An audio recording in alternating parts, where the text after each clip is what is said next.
Au nom du Père, du Fils et du Saint-Esprit. Amen. La paix de Jésus soit dans votre maison. J'espère que vous allez bien, que vous êtes dans la paix et la joie de Jésus. Alléluia. Le sermon sur la montagne.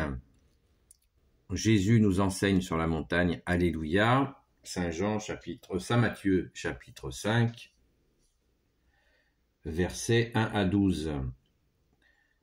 Quand Jésus vit tout ce peuple, il gravit la montagne. Là, il s'assit et ses disciples s'approchèrent de lui. Il ouvrit la bouche et commença à les enseigner.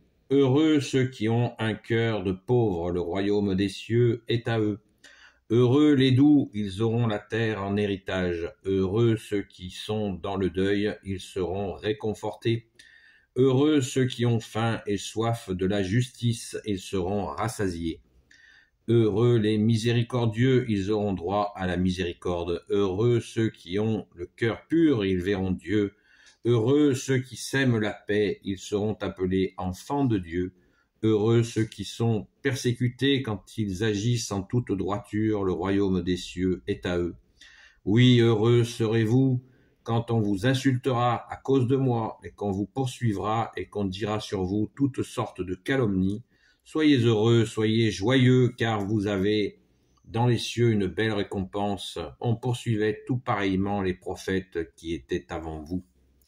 Merci Jésus pour ta parole. Alléluia. Sois béni dans tes anges et dans tes saints, ô Jésus.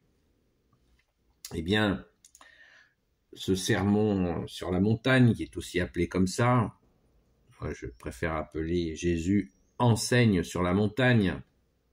Bien-aimé Jésus, tu prends le chemin de ton Père qui a révélé la loi au mont Sinaï, aux Hébreux, et là, sur la montagne, symboliquement, donc, de ton trône, puisque tu es assis, ô Jésus, à la droite du Père, eh bien, tu enseignes au peuple que nous sommes, à ton peuple que nous sommes, bien-aimé Jésus.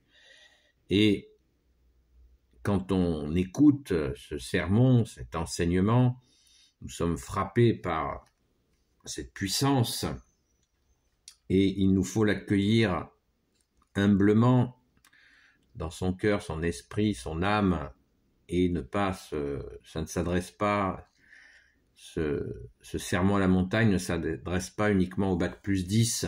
C'est très bien qu'il y ait des bac plus 10 qui puissent l'écouter, que tout le monde puisse l'écouter, mais il nous faut l'écouter avec notre cœur, et chercher à le comprendre, bien sûr, du mieux que nous pouvons. Et vous pensez bien qu'il faut si on décortique ça, cet enseignement, nous en avons pour des jours. Mais la trame est là, c'est-à-dire que Jésus nous donne les clés d'entrer au royaume des cieux, des clés qui sont ce va-et-vient entre notre comportement sur cette terre et cette promesse de Jésus de nous faire rentrer au royaume des cieux à condition que nous mettions en pratique sa parole, bien entendu. Et pour cela, il nous aide constamment à la comprendre. Quand on prend l'exemple « Heureux les doux, ils auront la terre en héritage », nous avons tous rencontré des gens qui sont doux. Eh bien, à la nouvelle création, à la fin des temps, quand la terre sera entièrement renouvelée, eh bien, les doux, ils auront la terre en héritage. Ça veut bien dire ce que ça veut dire. Les doux, ils sont doux dans leur comportement sur la terre. Nous avons tous rencontré des doux. Même quand ils sont chahutés par d'autres, ils restent doux. Et c'est une qualité qui leur est donnée par Jésus. Et une façon pour Jésus de dire, restez doux si vous êtes doux. Naturellement, ces gens ne tombent ni dans la barbarie, ni dans la sauvagerie. Quoi qu'il arrive, ils restent doux. Et ils ont cette qualité. Et ils auront la terre en héritage, quoi de plus juste. Vous voyez, et ils sont bien doux sur cette terre. Et pourtant, ils auront encore plus dans le royaume des cieux. Et ils auront la nouvelle terre en héritage. C'est juste extraordinaire. Merci Jésus. C'est un encouragement à garder nos dons que nous avons reçus. Heureux ceux qui sèment la paix, ils seront appelés enfants de Dieu. Et oui, ça rejoint un peu les doux, les gens qui sont plus préoccupés à semer la paix qu'à semer le bazar, la violence, eh bien ceux-là, ils seront appelés fils de Dieu. C'est juste énorme, énorme, énorme. Car ils ont été les garants de la paix. Jésus nous dit, je suis la paix. Jésus, la personne de Jésus est la paix. Donc, vous voyez, les gens qui ont vraiment la paix en Jésus, eh bien, ils ont Jésus en eux. Car leur présence donne de la paix. Et c'est normal, ils ont Jésus dans leur cœur. Alléluia. Donc, va-et-vient, gardons notre paix. La paix, garder sa paix, c'est garder Jésus en soi, avec son Père et l'Esprit Saint. Alléluia. Heureux les miséricordieux, ils auront droit à la miséricorde. Constamment, Jésus nous enseigne constamment. Voilà, fais aux autres ce que tu voudrais qu'on te fasse. Si tu n'es pas à reprocher tout le temps les choses aux autres, eh bien, ce qui te sera reproché te sera pardonné dans la miséricorde.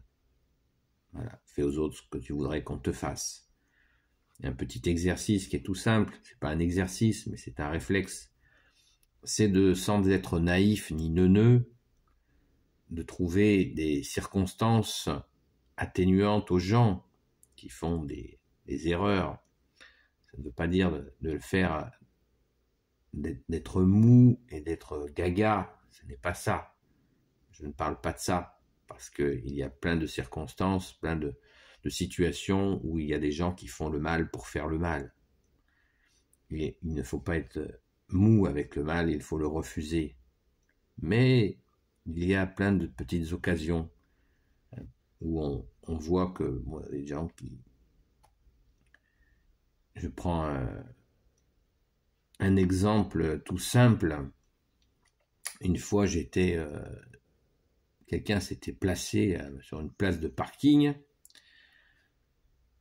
qui m'était réservée. Et le gars, j'ai attendu, je ne pouvais pas sortir ma voiture. Et donc, le gars est arrivé un peu essoufflé. Et en fait, il avait eu un malaise et il avait été se faire soigner. Voilà. Donc, ça m'a scotché. Voilà. Alors que je commençais à bouillir. Voilà. Donc, ah oui, non, mais vous excusez pas, monsieur, ça va. Non, mais est-ce qu'il s'excusait encore? Non. Ça va. Vous voyez? Oui, j'en ai rien à faire, moi, que vous allez faire vous soigner, j'en ai rien à faire. Non. Vous voyez? Attention à pas glisser dans voilà, d'être, comme on le dit, l'intransigeance. L'intransigeance, c'est horrible, c'est laid. L'intransigeance, c'est une grande laideur. Et Jésus nous le confirme par cette parole. Heureux les miséricordieux, ils auront droit à la miséricorde. Mais j'insiste, pitié, de grâce, j'insiste sur...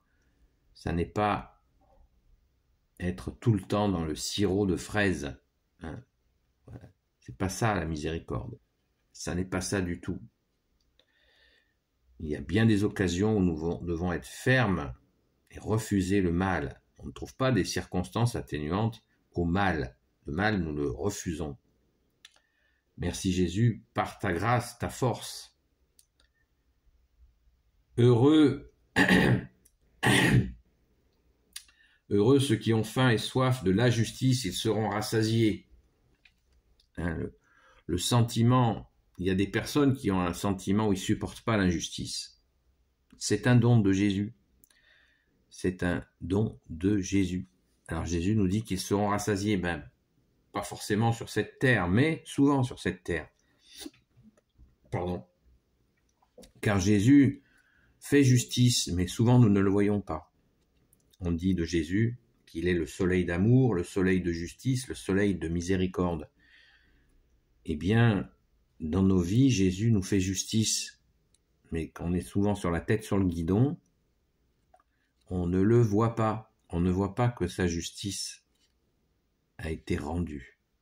Et oui, oui, c'est certain, mais pas comme nous le souhaiterions. Nous avons une conception de la justice qui est étriquée, qui est humaine. Lui, il rend justice dans sa nature divine. Il est Dieu avec son Père et l'Esprit Saint. Jésus, tu es Dieu avec ton Père et l'Esprit Saint et tu rends justice, une justice parfaite. Et on ne la voit pas, souvent on ne la voit pas. Et c'est dommage, parce qu'elle est vraiment juste pour le coup. Merci Jésus. Donc d'en être assoiffé, c'est très bon. Si nous sommes vraiment assoiffés de cette justice, eh bien c'est très bon. C'est très bon pour nous. Il faut absolument garder ça, pas le rejeter, bien sûr. Heureux ceux qui ont un cœur de pauvre, le royaume des cieux est à eux. Alors ça, il en a coulé de l'encre sur cette fameuse question de la pauvreté, qui ont un cœur pauvre. C'est un cœur pauvre, on peut le comprendre comme des personnes qui ont une limite, et le royaume des cieux est à eux. C'est-à-dire que dans cette limite, ils sont raisonnables. Ils ne vont pas aller dans des extravagances. Ils ont une pauvreté de cœur, une pauvreté qui fait que ils en sont là. Ils en sont là, et c'est comme ça. Et c'est très mystérieux d'ailleurs, parce que on est dans une époque où on nous tartine sans arrêt développement personnel, etc. Améliorer vos performances et toutes ces conneries-là. Au lieu de prier tout simplement et de demander à Jésus de nous aider, eh bien, il y a des personnes... Non, ça marche pas comme ça. On ne peut pas modifier les gens comme ça par décision extérieure. Des êtres, ils sont comme ça, et ça, ils sont pas moins bons que les autres, mais ils sont comme ça. Et le royaume des cieux est à eux, dans cette simplicité. C'est touchant, c'est touchant. Bon, là, on peut tous les faire, mais je suis pas en train de vous donner l'explication parfaite. L'explication parfaite, c'est cette sensation que Jésus nous donne en entendant ce sermon sur la montagne. Il nous donne cette explication, et on est touché dans une simplicité, une douceur. Il nous donne la cartographie du royaume des cieux, et avec différents types de personnes qui sont touchées par ce royaume des cieux et cette entrée dont tu es la porte, l'unique porte au Jésus, et ça nous bluffe, quoi. Il faut se laisser, parce que on peut en lire des tonnes et des tonnes sur ce sujet. Il y a des gens, y compris des grands saints, que je vous invite à lire d'ailleurs, qui ont réfléchi, qui ont eu des intuitions certainement sur ces sujets, sur ce sermon à la montagne, qui est vraiment le canevas. Jésus nous donne vraiment comment ça marche, le royaume des cieux. Et bien là, nous avons vraiment toutes sortes plein de précisions. Et puis, bien sûr, la fameuse persécution. Ceux qui sont persécutés à cause de toi, Jésus, ben, ils ont une place de premier choix, dans les premières places au royaume des cieux, ce qui est normal, puisque certains ont donné leur vie pour la parole, pour ta parole, Jésus, pour toi, Jésus, et on dit qu'ils ont lavé leur robe dans le sang de l'agneau. Et Jésus nous dit, soyez joyeux, car vous avez dans les cieux une belle récompense. on poursuivait pareillement les prophètes qui étaient avant vous. Les prophètes étaient là avant nous et ils ont souvent dérouillé les prophètes. Ils ont souvent été très maltraités, voire assassinés. Donc, il nous faut tenir bon dans cette parole, dans cette rencontre avec Jésus, l'assumer pleinement. Voilà. Nous sommes à toi, Jésus, comme tu le dis dans la parole, nous sommes dans ta main. Et quand nous sommes dans la main de Jésus, nous sommes dans la main de ton Père. Waouh! Alléluia! On est gâtés. Alors, il y en a un aussi que heureux ceux qui sont dans le deuil, ils seront réconfortés. Ça, c'est très important. Il y a des gens qui ont vécu des deuils terribles, eh bien, qu'ils sachent bien que le réconfort viendra. Ça, c'est la grande surprise.